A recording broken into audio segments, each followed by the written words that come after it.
उत्सर्जन तंत्र के बारे में कल हम पढ़ रहे थे, एक्सक्रीटरी सिस्टम, और उसमें हम पढ़ चुके थे 4 अंगों के बारे में कि उत्सर्जन का मतलब होता है जो भोजन के पाचन और श्वसन के दौरान जो हमारे शरीर में अपशिष्ट पदार्थ बनते हैं उनको शरीर से बाहर निकालने की क्रिया उत्सर्जन कहलाती है।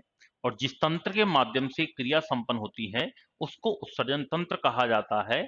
और उत्सर्जन की क्रिया हमारे शरीर में त्वचा के द्वारा, फेफड़ों के द्वारा, यकृत के द्वारा, छोटी आंत के द्वारा और किडनी के द्वारा होती है। 4 अंगों के बारे में हम चर्चा कर चुके थे। 5वां जो अंग और मेन अंग जिसको हम कहते हैं उत्सर्जन तंत्र का, उसका नाम है वृक्क, या इनको गुर्दे भी कहा जाता है, या इनको किडनी कहते हैं अंग्रेजी में।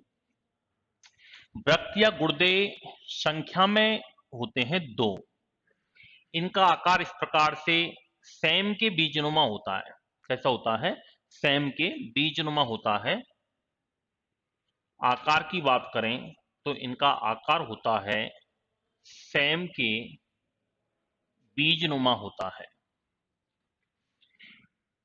प्रत्येक वृक्क का वजन की बात करें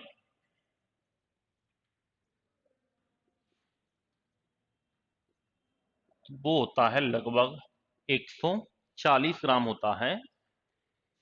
स्थिति की बात करें कि वृक्क कहां पर स्थित होते हैं, तो वृक्क कहां होते हैं? ये हमारा जो कमर क्षेत्र होता है, रीढ़ की हड्डी होती है कशेरुकदंड, इसके नीचे कमर क्षेत्र में दोनों तरफ स्थित होते हैं, यानी कशेरुक दंड, वर्टिबल कॉलमन, कशेरुक दंड के नीचे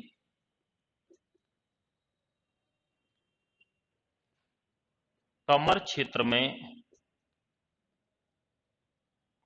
दोनों तरफ स्थित होते हैं। वृक्क का मेन कार्य की यदि हम बात करें, वृक्क का मेन फंक्शन क्या है, तो वृक्क का मुख्य फंक्शन होता है रक्त को छानना। और रक्त को छानता तो है ही ये, यानी रक्त को छानने के साथ साथ रक्त में लाभदायक पदार्थों की उपस्थिति को बनाए रखना।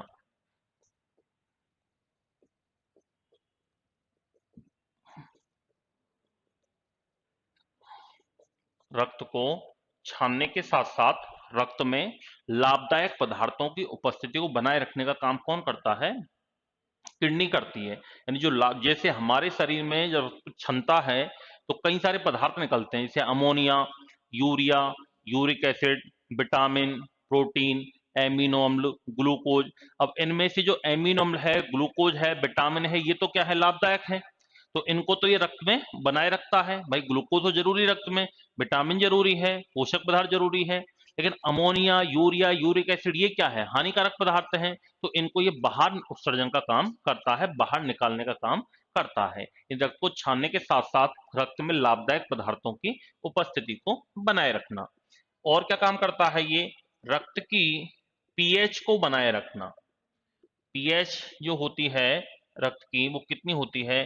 पीएच होती है रक्त की 7.4, यानी ये हल्का क्षारीय होता है, बेसिक होता है, एल्कलाइन इसकी नेचर होती है। और इसको बनाए रखने में कौन सहायता प्रदान करता है? किडनी। भाई सीधी बात है कि किडनी फेल हो जाएगी तो रक्त छनेगा नहीं, छनेगा नहीं तो पदार्थों की उपस्थिति बढ़ेगी, मात्रा बढ़ेगी, मात्रा बढ़ेगी तो फिर ये इसकी पीएच ऊपर नीचे हो जाएगी। तो यदि छानती रहेगी ब्लड को किडनी तो हमारी रक्त की पीएच भी मेंटेन रहेगी। अब ज्यादा हो जाएगी, बहुत ज्यादा कम हो जाएगी तो शरीर के लिए वो हानिकारक होती है। और क्या काम करता है ये? उत्सर्जन में भी भूमिका निभाता है। और उत्सर्जन मुख्यतः ये जो नाइट्रोजनी पदार्थ होते हैं, नाइट्रोजनी पदार्थ का मतलब होता है प्रोटीन। हम जो प्रोटीन लेते हैं, कार्बोहाइड्रेट, प्रोटीन, वसा, इन तीनों ही कार्बन, हाइड्रोजन, ऑक्सीजन से मिलकर बने होते हैं।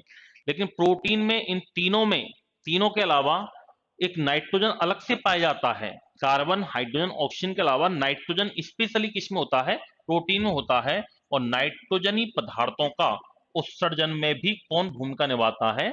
किडनी या वृक्क निभाते हैं। उसके बाद हम बात करें, जब शरीर में आरबीसी की कमी हो जाती है, आरबीसी का मतलब होता है लाल रक्त कणिकाएं, पढ़ेंगे इनको आगे हम। लाल रक्त कणिकाएं। शरीर में आरबीसी की कमी होने पर वृक्क से एक हार्मोन निकलता है जिसका नाम है इरिथ्रोपोइटिन हार्मोन। कौन सा हार्मोन स्त्रवित होता है? इरिथ्रोपोइटिन हार्मोन स्त्रवित होता है। और यह हार्मोन क्या काम करता है? शरीर में आरबीसी निर्माण को प्रेरित करता है। क्या काम करता है? यह हार्मोन शरीर में आरबीसी के निर्माण को प्रेरित करता है। तो जब हमारे शरीर में आरबीसी की कमी हो जाती है तो वृक्क से कौन सा हार्मोन निकलता है? Erythropoietin hormone. और इरिथ्रोपोइटिन हार्मोन क्या काम करता है? शरीर में आरबीसी लाल रक्त कणिकाओं के निर्माण को प्रेरित करता है। और किडनी क्या काम करती है? ये वृक्क की मुख्य संरचनात्मक व क्रियात्मक इकाई। इंपॉर्टेंट प्रश्न है। वृक्क की मुख्य संरचनात्मक और क्रियात्मक इकाई को नेफ्रॉन्स कहा जाता है। क्या कहा जाता है? नेफ्रॉन्स या वृक्कक कहते हैं, जो कि मूत्र को छानने का कार्य करती हैं, यानी छलनी की तरह कार्य करती हैं। ये मूत्र को छानने का कार्य करती हैं।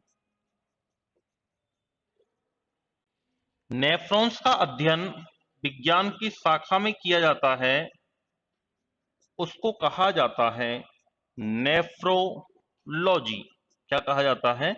नेफ्रोलॉजी। नेफ्रॉन्स का अध्ययन विज्ञान की शाखा में किया जाता है, उसको क्या कहते हैं? नेफ्रोलॉजी कहा जाता है। यहां तक नोट करो, फिर आगे बताएंगे।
तो वृक्क की मुख्य संरचनात्मक क्रियात्मक इकाई को नेफ्रॉन कहते हैं। नेफ्रॉन का अध्ययन नेफ्रोलॉजी में किया जाता है।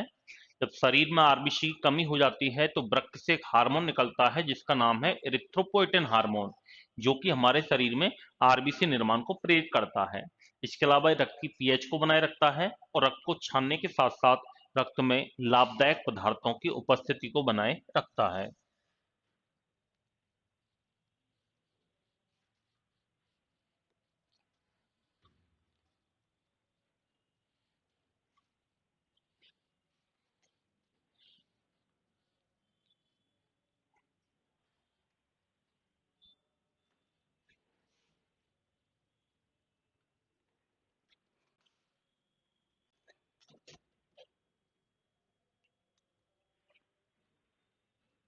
नेफ्रॉन की स्ट्रक्चर में इस प्रकार एक बोमेन कैप्सूल होता है, या हम ये कह सकते हैं कि एक कप नुमा संरचना होती है, कैप्सूल नुमा इस प्रकार से।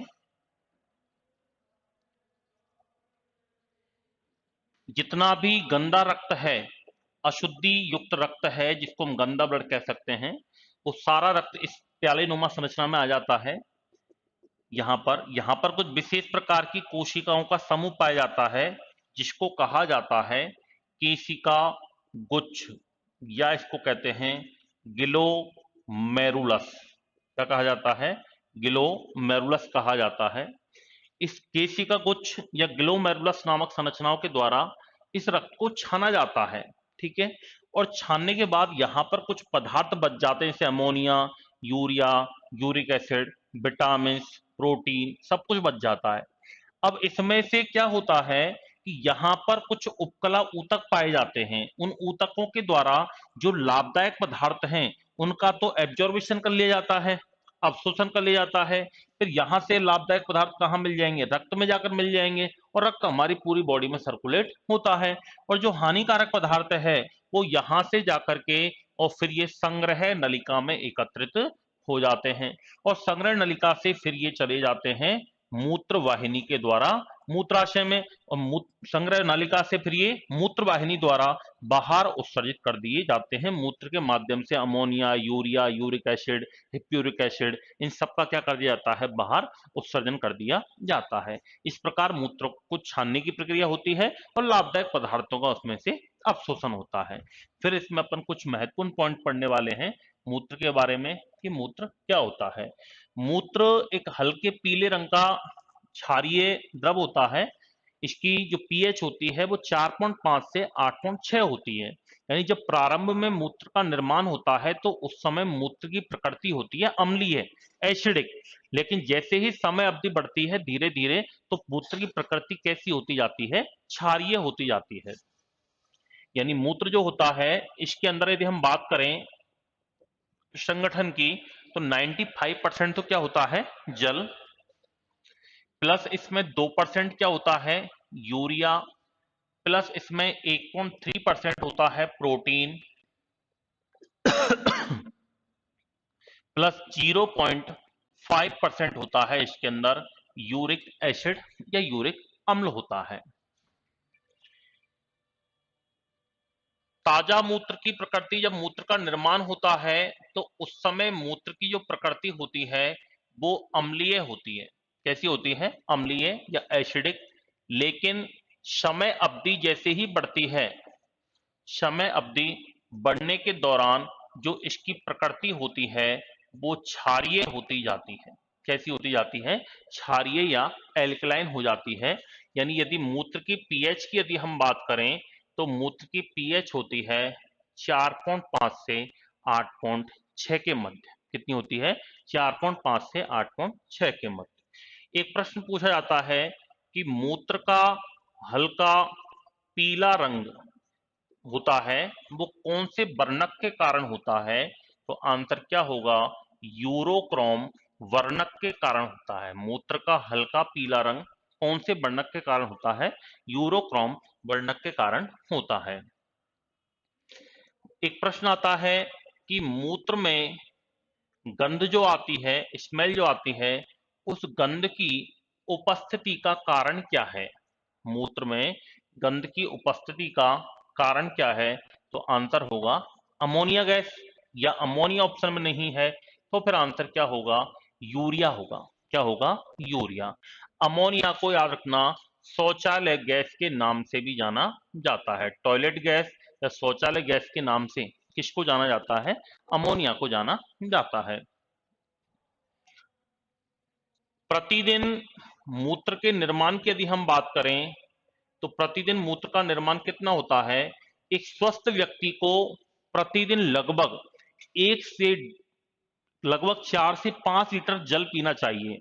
और जितना हम पानी पीते हैं उसका लगभग 70% बॉडी में एब्जॉर्बेशन होना जरूरी है और मूत्र के रूप में मात्र 30% जाना जरूरी है। अगर जैसे कोई व्यक्ति 5 लीटर पानी पीता है और यूरिन में यदि 3 लीटर 4 लीटर निकाल देता है तो इसका मतलब वो कहीं ना कहीं रोगी है। उस रोग को कहा जाता है उदक में ही डायबिटीज इंसिपिडस कहा जाता है। तो नॉर्मली जितना हम पानी पीते हैं उसका लगभग 30% यूरिन के रूप में और पसीने के रूप में जाना चाहिए। सर्दियों में पसीना नहीं आता इसलिए मूत्र का निर्माण ज्यादा होता है, गर्मियों में पसीना ज्यादा निकलता है इसलिए यूरिन का निर्माण थोड़ा सा कम होता है। नॉर्मली मूत्र का निर्माण होना चाहिए लगभग 1 से लेकर के 1.5 लीटर पर डे। 1 से लेकर के 1.5 लीटर पर डे इतना मूत्र का निर्माण होना जरूरी है। ऐसे पदार्थ जो मूत्र निर्माण की मात्रा को बढ़ाते हैं, ऐसे पदार्थ जो मूत्र निर्माण की मात्रा को बढ़ाते हैं उनको कहा जाता है डाई यूरेटिक पदार्थ। क्या कहते हैं, डाई यूरेटिक पदार्थ। जैसे एक तो आप सादा पानी पियो 2 गिलास, एक आप 2 गिलास जूस पियो, मूत्र का निर्माण पहले किससे होगा, जूस से होगा, याद रखना। एक आप सादा ग्लास पानी पियो या फिर 1 गिलास चाय पियो, पहले यूरिन किससे बनेगा, चाय से बनेगा। एक आप चाय पियो कॉफी पियो, पहले यूरिन किससे बनेगा, कॉफी से बनेगा। यानी चाय से भी ज्यादा कॉफी से यूरिन जल्दी बनता है, ठीक है। एक सादा ग्लास पानी पियो, एक ग्लूकोज का पानी पियो, मूत्र पहले किससे बनेगा, ग्लूकोज से।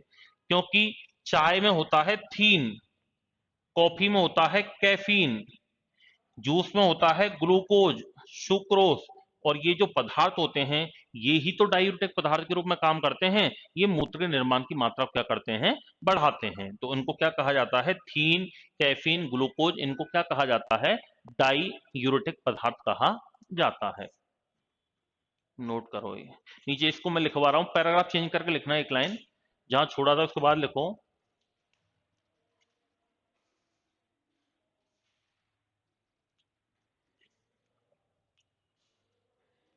नील को, नेफ्रॉन के 2 भाग होते हैं, नेफ्रॉन के 2 भाग होते हैं।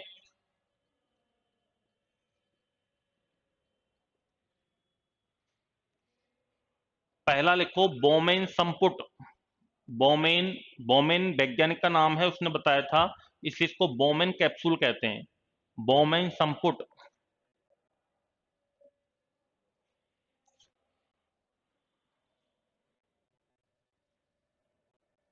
और दूसरा लिखना ब्रक्त नलिका, रीनल ट्यूब्स। बोमेन कैप्सूल कहते हैं, इसको कहते हैं रीनल ट्यूब्स, बोमेन संपुट। पहला भाग लिखना बोमेन संपुट, बोमेन संपुट। ब्रक्त नलिका, रीनल ट्यूब्स।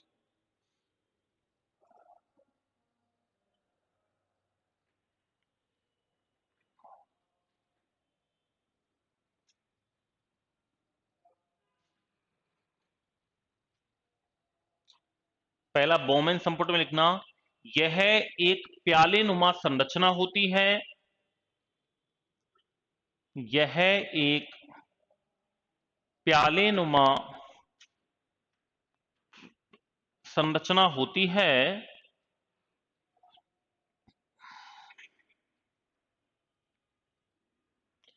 जिसमें अबिबाही धमनी द्वारा, अबिबाही धमनी द्वारा एक नलिका होती है विशेष प्रकार की, जिसको अबिबाही धमनी कहते हैं। अबिबाही धमनी द्वारा अशुद्ध पदार्थों युक्त,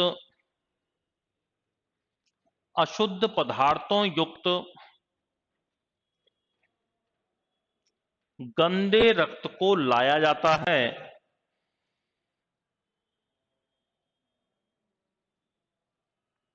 गंदे रक्त को लाया जाता है,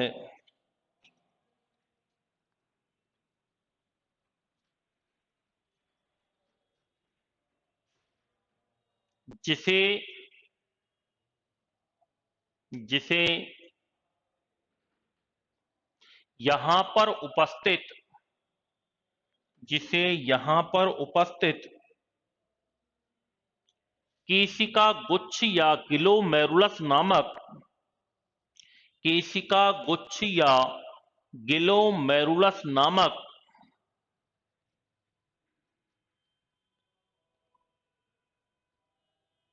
संरचनाओं के द्वारा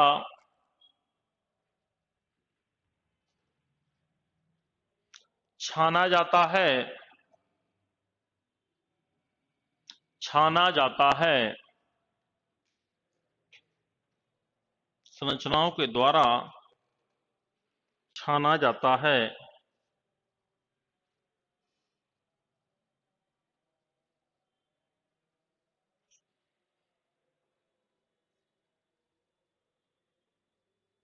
छाना जाता है,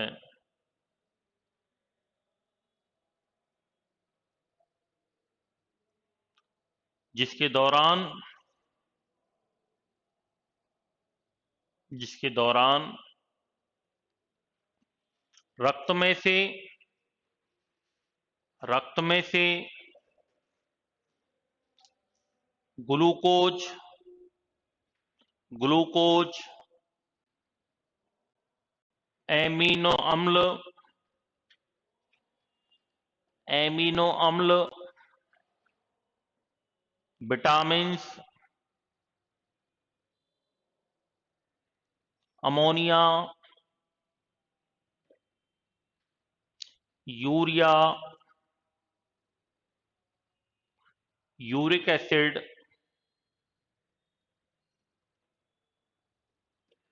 आदि बच जाते हैं, आदि बच जाते हैं।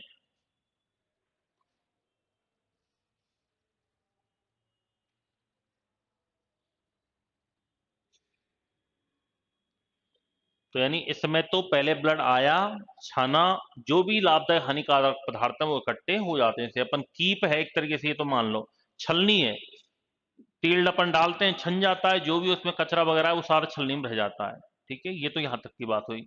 सेकंड पार्ट लिखना ब्रक नलिका, रीनल ट्यूब्स, ब्रक नलिका।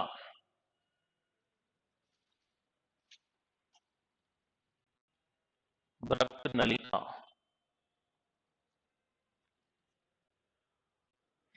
रीनल ट्यूब्स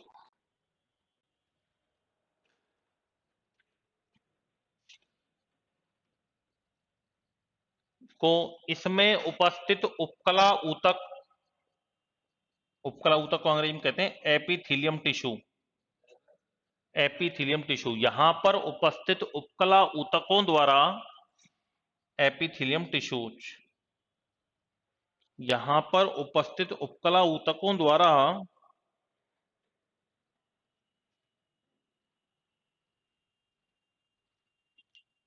लाभदायक पदार्थों का, लाभदायक पदार्थों का अवशोषण कर लिया जाता है,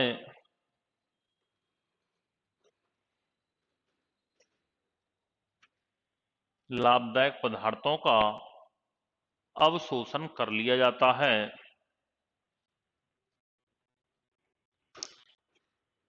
जैसे ग्लूकोज एमिनो अम्ल, जैसे ग्लूकोज एमिनो अम्ल, विटामिन्स आदि, ग्लूकोज एमिनो अम्ल विटामिन्स आदि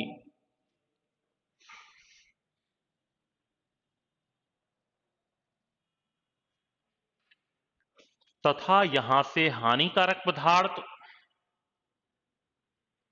तथा यहां से हानिकारक पदार्थ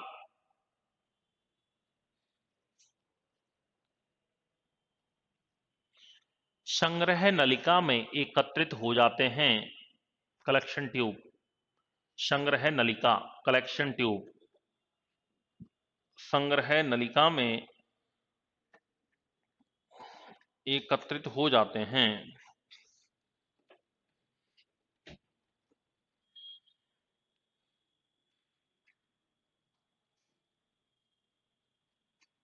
तथा यहां से ये पदार्थ, तथा यहां से ये पदार्थ मूत्राशय में पहुंच जाते हैं,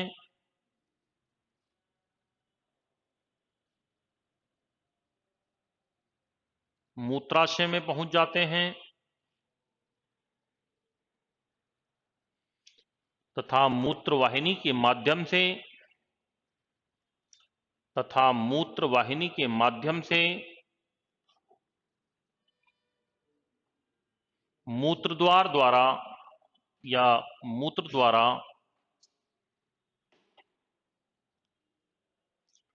बाहर उत्सर्जित कर दिए जाते हैं,